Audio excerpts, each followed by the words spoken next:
Hi guys! Kamusta?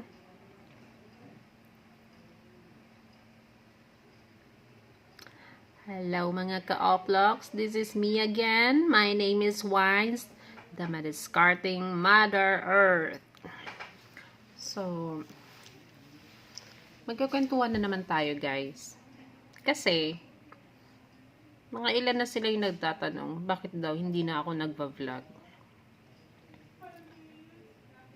Ang dami ko kasing ginagawa.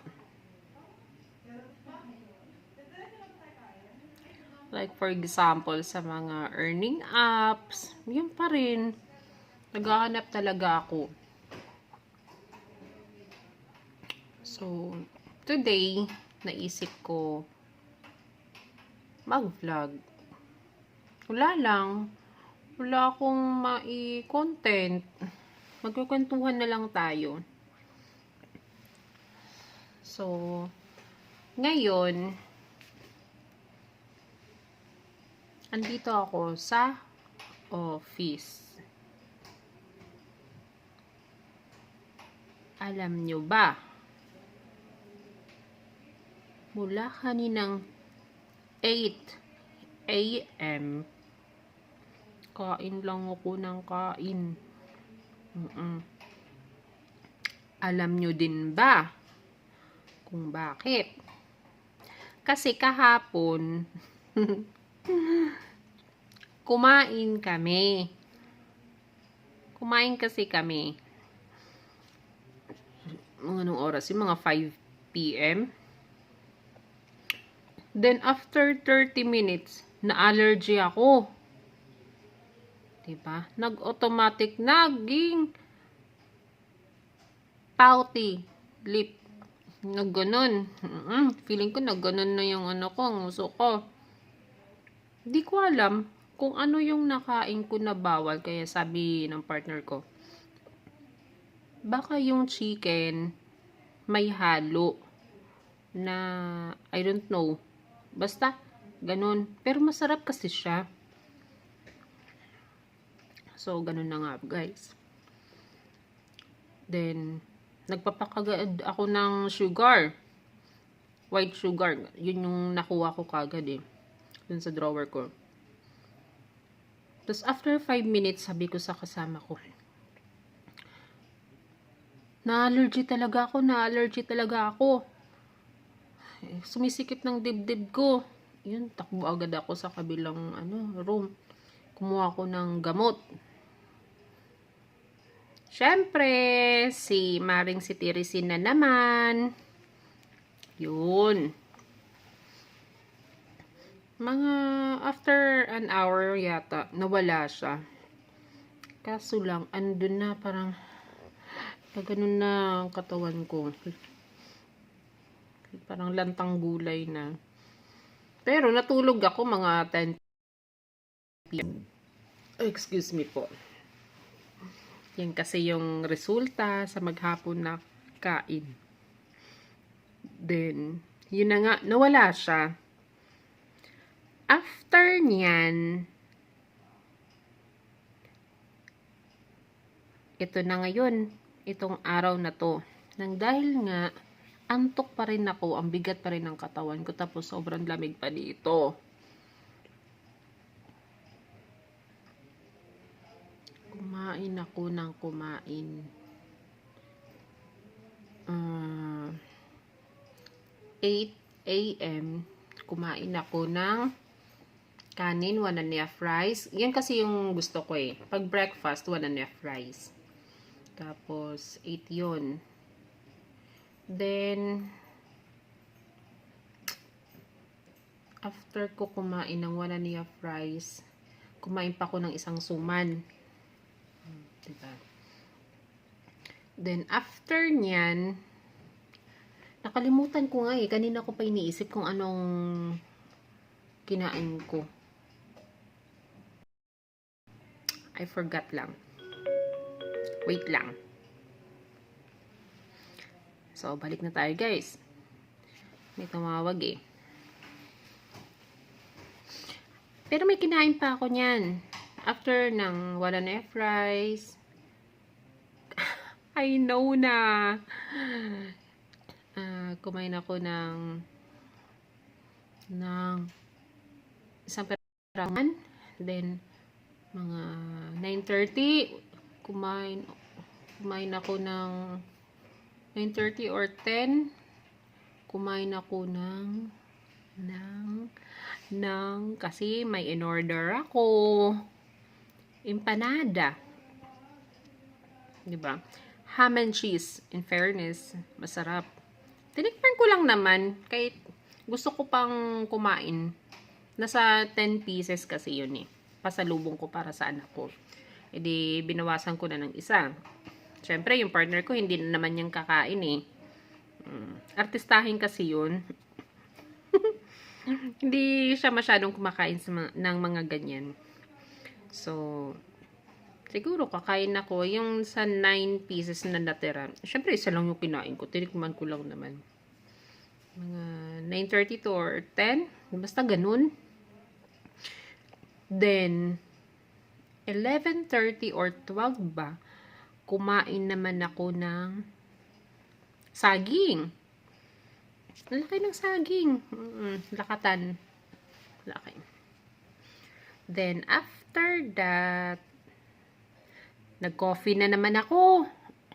Para magising talaga. Kasi antok na antok talaga ako.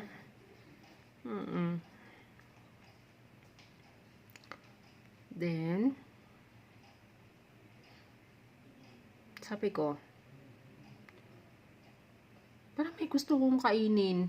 Antok na antok kasi ako. Sabi ko, hindi naman kasi pwede na widlip ako dito. Kasi nakakaya naman. Diba? Kaya ko naman labanan. Pero, pag nakainom ka kasi ng cetirizine, naku, sarili mo din talaga yung kalaban mo.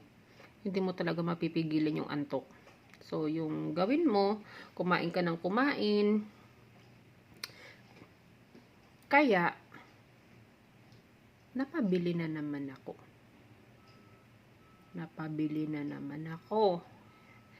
Yung malaking cracklings.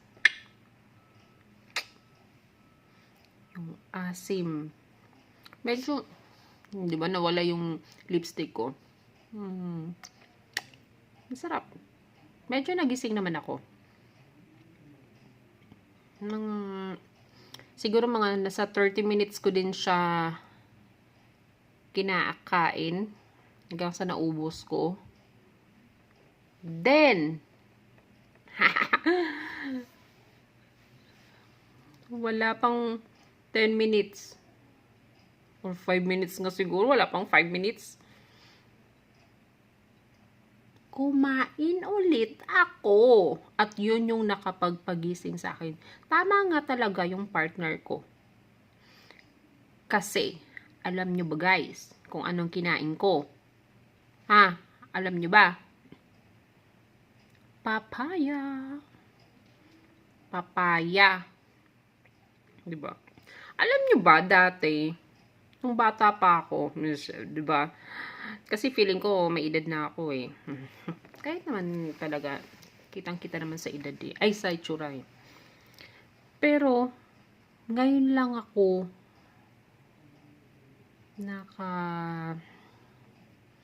anong tawag dun?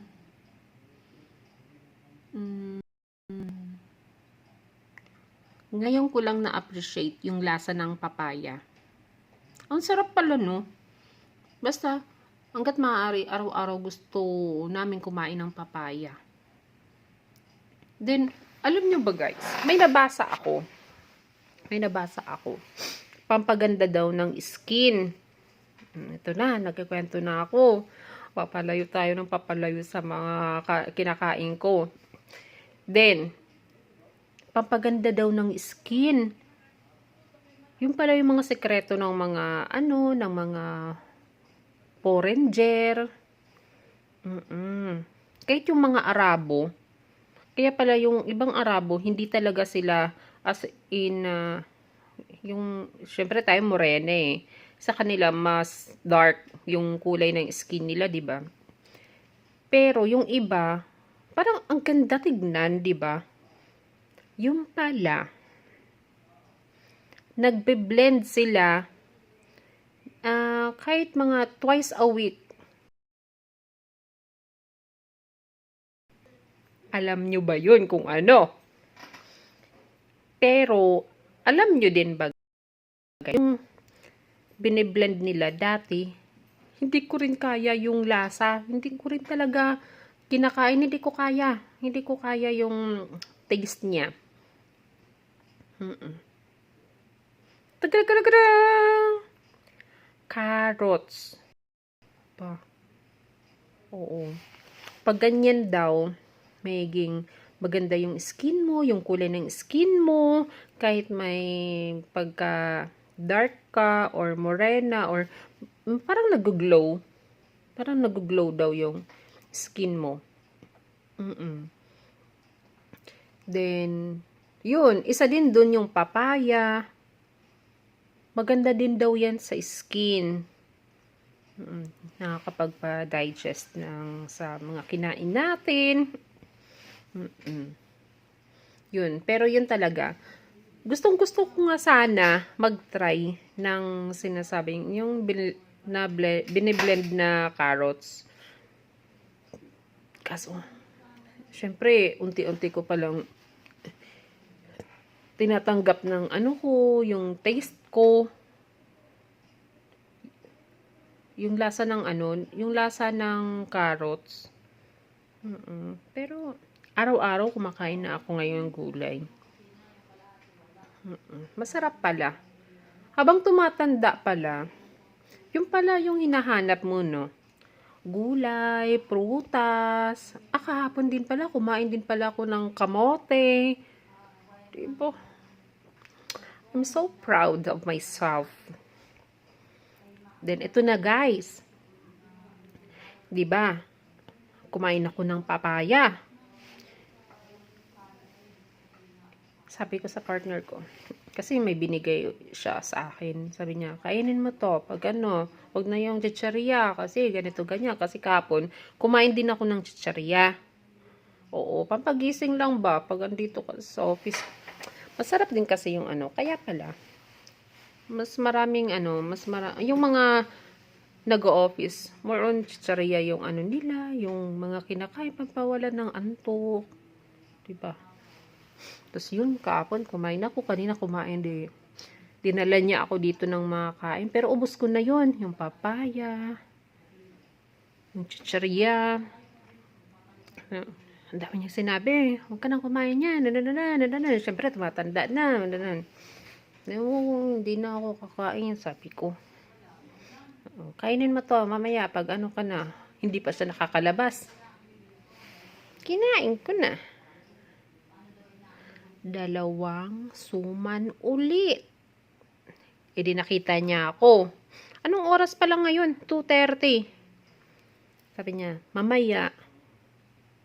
Ano sabi niya kanina? Mamaya yung kakain daw kami mga 6. I'm not sure lang kung aabot ba ng 6. Diba? Kasi 2:30 pa lang ngayon. Wala na. Yung 2 suman, ubos na. So, siguro, it's time to work na. Dahil 6 daw, pero 6. 1 rice na lang kami. Kasi magagabi na. So, sana may gulay. Kasi kanina nagkarne eh. Karne, tsaka gulay. Yun. Partner naman. So, ayun lang guys. Diba? Full tank. Pero parang, pag sinunod mo talaga yung gusto lang ng bibig mo, diba? Hindi mo din talaga makontrol. Dahil, sa isip, kakain ako. Kahit busog ka na, diba? Kahit hindi ka naman pa, alam mo naman sa sarili mo kung gutom ka eh. Nang dahil lang gusto lang ng bibig mo. Sige. Kumain ka. Diba? Kahit bawal. Kumain ka. Hindi mo inisip na tumatanda ka na.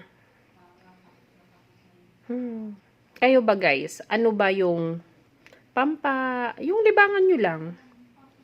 Except, except, mani.